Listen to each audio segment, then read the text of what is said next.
There is a secret at the beginning of humanity. A secret so vast, so overlooked, that if you truly understood it, you would never read Genesis the same way again. The Bible speaks of Cain, of Abel, of Seth, of blood spilled on the ground and a curse echoing through the ages. But hidden in the shadows of Eden is a single sentence. A sentence so quiet that most readers pass it without ever realizing they have walked past a locked door. Adam had sons and daughters. Who were they? What were their names? What destinies were written through them? And why does almost every religious tradition remain silent about the first women to ever walk the earth? For centuries, scholars assumed these daughters were irrelevant, forgotten footnotes, figures unworthy of being recorded. But scattered across ancient manuscripts in the Book of Jubilees, in the Book of Enoch, in the Cave of Treasures, in early Jewish and Syriac memory lie fragments of a truth that refuses to die. A truth that suggests the daughters of Adam and Eve were not marginal, but essential. History as you know it is incomplete. The earliest chapters of humanity are full of missing names, lost voices, erased mothers of nations. And tonight, we open what was sealed. You are not merely watching a video. You are entering a forgotten corridor of sacred history where the air still trembles with the weight of the first footsteps, the first griefs, the first alliances, the first betrayals. You have stepped into a place where biblical memory never sleeps. Here we do not just retell the ancient accounts, we uncover what was buried beneath them. Breathe in, steady your spirit. The forgotten pages are turning once more, and the past is ready to speak. And before we can meet these daughters of the world's first family, we must begin where their names were preserved long before modern eyes rediscovered them. To understand who they were, we must return to a book the ancients revered, but the modern world has nearly forgotten. Before we can speak the names of the daughters of Adam and Eve, we must return to a world where Scripture was not a single book, but a living library. A world where prophets, scribes, and desert mystics guarded texts like fire. Each scroll carrying a fragment of the earliest memories of humanity. And hidden among them was a volume unlike any other. It was called the Book of Jubilees. Most people today have never heard of it, but 2,000 years ago, during the era of the Second Temple, Jubilees stood shoulder to shoulder with Genesis. Not as a rival, but as a companion, a clarifying mirror, a deeper echo. The ancients called it the Little Genesis. And here comes the first revelation, one that shocks modern scholars. Jubilees was treated as authoritative, nearly as sacred as Genesis itself. This is not speculation. Among the caves of Qumran, where the Dead Sea Scrolls slept for centuries, Jubilees was found in more copies than almost any other biblical book. It was read by the priests, studied by mystics, and preserved by a people longing for the voice of God. And what does this mysterious book claim? It says that on Mount Horeb, Moses was not merely given the law. He was given history. Not history as men remembered it, but history as revealed by an angelic messenger. A celestial recounting of Eden, the flood, and the earliest generations of humanity told with details that Genesis only hints at. Jubilees explicitly records the names, the marriages, and the birth years of Adam and Eve's daughters. Genesis does not. That silence in the canonical text, so brief, so fragile, bursts open once you hold Jubilees in your hands. And it wasn't alone. Alongside it, ancient communities read the Book of Enoch, a monumental work that shaped early Christian theology, Jewish mysticism, and the imagination of the Desert Fathers. Jubilees and Enoch were like twin lanterns illuminating the shadows of pre-flood history. Two books now nearly forgotten, yet once considered essential for understanding the world before the world we know. If these texts preserve the names of the first women on earth, names erased from most religious memory, Why were they removed from the tradition of so many faiths? Why was the story trimmed, reduced, simplified? This is not a criticism. It is a mystery. A historical, theological, and cultural mystery that stretches across centuries. Perhaps the answer lies in the shifting boundaries of canon, perhaps in political changes, perhaps in the rise of new religious authorities. Or perhaps the daughters carried revelations about humanity that later ages were not prepared to confront. For thousands of years, the story of humanity's very beginning, our mothers, our founders, our first women, was preserved in books that most of the modern world has never read. And now, after centuries of silence, their names are rising again from the dust of forgotten manuscripts. If your spirit stirs as these fragments return to the light, share what awakens in you. Every voice in this community helps rebuild the memory of what was lost.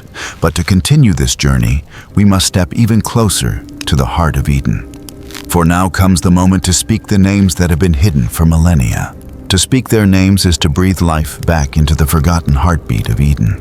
Until now, their existence was only a whisper, one line. In Genesis, a shadow behind Cain, Abel, and Seth. But when we open the ancient books, a stunning revelation emerges. The first women of humanity were not ghosts. They were pillars. They were mothers of cities, keepers of memory, and carriers of faith. And the first of these was Avan. Cain did not marry a nameless woman. He married Avan, the first daughter of Adam and Eve. Her name in Phoenician Hebrew carries the sense of strength, vitality, raw power, a living embodiment of the primal energy that surged through the earliest generations of humankind. Avan is not a footnote. She is the firstborn daughter of the world. Jubilees records her as Cain's wife, the woman who bore his son Enoch. And that single detail changes the entire shape of early biblical history. Because when Cain built the first city ever mentioned in Scripture, he named it after their child. The cradle of civilization carries the name of Avan's son. The first city in human history exists because a forgotten woman gave birth to a legacy. Civilization itself rises through the womb of a woman Scripture never names in Genesis. Yet the story twists again. In the Syriac Cave of Treasures, Avan is called Kelima, a name meaning the marked one, the remembered one. But the irony is staggering. The woman whose very name means remembered was erased from most religious traditions. Why? Perhaps because her story disrupts our simplified understanding of early Genesis. Perhaps because remembering her forces us to acknowledge how much we lost when her name was dropped from the canonical text.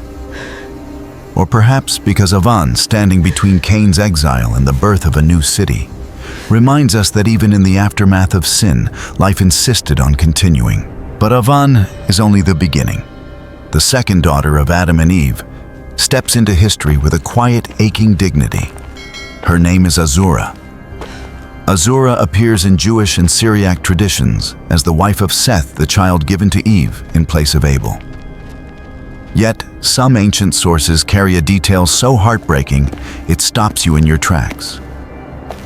Azora may have first been promised to Abel. She may have been his intended bride, perhaps even his wife. And when Abel fell under Cain's hand, Azora became the first widow of human history. The first grief of Eden did not fall only on Adam and Eve. It fell on a woman whose name most believers never hear. But Azora does not disappear into her sorrow. She marries Seth, and their union brings forth Enos. And Enos is the turning point. Genesis 4:26 tells us that during the days of Enos, men began to call upon the name of the Lord. In other words, the beginnings of organized worship, the first stirrings of covenant identity, the early heartbeat of devotion to Yahweh, may have started with the line of a woman whose story the world forgot. The worship of God may have been carried into the world on the shoulders of a forgotten daughter. If these buried names make your heart feel as though you're reclaiming a piece of your own spiritual ancestry, share your thoughts. Together we rebuild the memory of Eden. But these two daughters are only the beginning. What comes next will astonish you, because the true mystery is not merely who they were, but how many there were. Once Avan and Azora step out from the shadows of forgotten memory, a new question erupts, one as vast as humanity itself. Just how many children did Adam and Eve truly have? Ancient tradition does not hesitate. It speaks with a boldness that shocks the modern mind. Jubilees gives rhythms, timelines, cycles of birth that seem almost impossible. Ethiopic sources hint at 70, 100, perhaps even more. And when we remember that Adam lived for 930 years, the unimaginable suddenly becomes biologically plausible. The earliest human family was not a quiet household. It was a civilization in miniature. Hundreds of sons, hundreds of daughters. A generation so large that the early world, though young, was already teeming with human life. We often imagine ancient humanity as small, scattered, fragile. But the truth hinted in these texts is far more dramatic. Humanity multiplied at a pace the modern world can barely fathom. The garden was empty, but Eden's children filled the earth. And here, modern science unexpectedly joins hands with ancient scripture. In the halls of genetics, researchers encountered a startling discovery. Mitochondrial Eve, the woman from whom all living humans appear to descend through maternal lineage. A scientific model, not a direct identification, but one that nevertheless suggests a single ancestral mother at the dawn of human history. Science, through a method it did not intend, stumbled into harmony with the ancient belief that humanity shares one beginning, one origin, one family. The implications are staggering. The sweeping diversity of skin tones, facial features, languages, cultures, every branch of the human tree can be traced back to the same roots. And Genesis itself anticipates this moment. When the daughters of men were born, the text says, as humanity multiplied across the earth. This line is often overshadowed by the drama of the Nephilim and the Watchers, but its theological weight is immense. It hints at an explosion of human diversity, a blooming of tribes and tongues spreading across the Fertile Crescent. The world before the flood was not monochrome. It was a tapestry of emerging peoples shaped by the countless daughters and sons of the first family. Jubilees subtly suggests that the line of Cain pushed outward, founding cities, carving paths through the east. Meanwhile, the line of Seth moved through the highlands, carrying the ancient memory of God. And all around them, the unnamed daughters, those whose stories only flicker in the margins, became the foremothers of nations. When you hear of these first generations, let your heart ask quietly, to which branch of this ancient story do I belong? Share what stirs within you, so together we may weave the memory of mankind. But another mystery presses closer, one we can no longer ignore. Why did history choose silence when their stories were so foundational? As we arrive at the final movement of this journey, the question stands like a pillar in the desert. Why were the daughters of Adam and Eve, Avan and Azora, and the countless others left unnamed in the sacred text that shaped the world? And when we begin to peel back these layers, every assumption we brought with us begins to tremble. Some rabbinic voices offer our first wave peak, a theological twist that few expect. The omission of their names was not a dismissal, but a device. A deliberate narrowing of focus to the covenant-bearing line, the thread of redemption moving from Adam to Seth, from Seth to Noah, from Noah to Abraham. For these scholars, the silence is not an insult, it is an emphasis, a spotlight on the lineage through which the promise would flow. Yet this explanation alone cannot soothe the ache of absence. Because in the ancient Near East, naming held immense power. Names were identity. Names were legacy. In that world, leaving a woman unnamed was not necessarily erasure. It was often protection. A cultural shield meant to preserve the sanctity of a household, to draw a boundary around what was intimate, pure, or sacred. But intentions, however noble, can still carve unintended shadows. And so Avan and Azora became mothers of the world. Without monuments, without genealogies, without the honor the modern reader instinctively searches for. Their stories sank beneath the heavier stones of kings, prophets, and patriarchs. Yet the silence grows stranger still.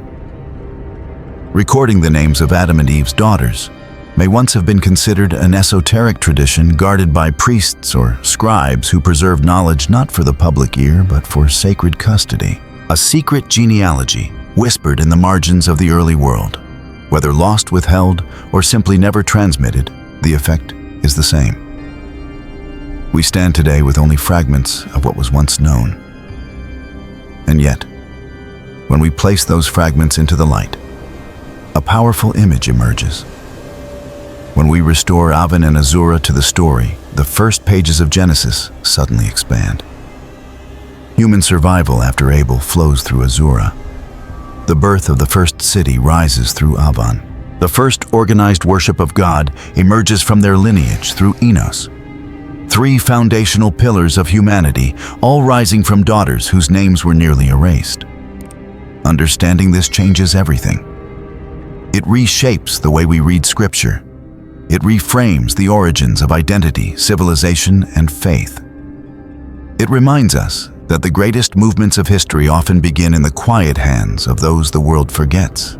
And now, as we draw close to the end of this story, one final question lingers in the air, gentle, haunting, and unavoidable. If the first daughters of the world were forgotten for millennia, what other stories, what other names, still wait in the shadows of Scripture for us to rediscover?